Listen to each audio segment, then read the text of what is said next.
டே 1 நம்ம கமர்ஷியலாக காடை வளர்க்க போகிறோம். அதுக்கு ஒரு ப்ராப்பரான ப்ரூடிங் எப்படி பண்ணலாம் அப்படிங்கிறத இந்த வீடியோவில் பார்க்க போகிறோம்.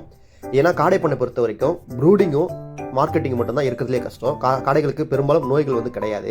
ஸோ ப்ராப்பரான ஒரு ப்ரூடிங் போட்டாலே அந்த பேசிக்கில் வரக்கூடிய நஷ்டங்களை வந்து நம்ம சரி பண்ணிக்கலாம்.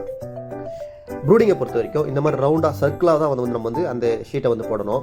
ஸ்கொயராவோ மற்றபடி வேறு வடிவங்களை நம்ம போட்டால் என்ன ஆகும் அப்படின்னு பார்த்தீங்கன்னா ஒன்று மேலே ஒன்று ஏறிடும்.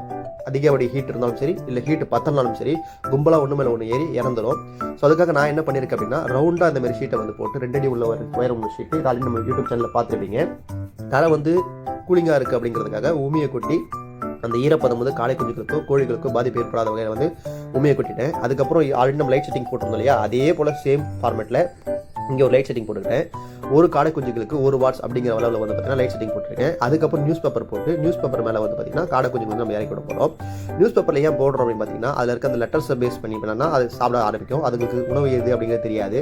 ஸோ அதுக்கு எழுத்துக்களை வந்து குறிக்க ஆரம்பிக்கும். அதுக்கப்புறம் என்ன பண்ணேன் அப்படின்னு பார்த்தீங்கன்னா தண்ணியை வச்சுட்டு தீனியை வச்சுட்டு நான் பார்த்தேன். ஸோ இப்போ பாருங்கள் நம்ம ப்ரூடிங் எப்படி இருக்குது, சிக்கு எல்லாம் எப்படி இருக்குன்னு பாருங்கள். ஆக்டிவாக செம்ம ஹெல்த்தியாக வேறு லெவலில் இருக்குது. ஸோ இது போல மென்மேலும் தகவலை தெரிஞ்சுக்க நம்ம யூடியூப் சேனல் சப்ஸ்கிரைப் பண்ணி சப்போர்ட் பண்ணுங்கள். தேங்க்யூ.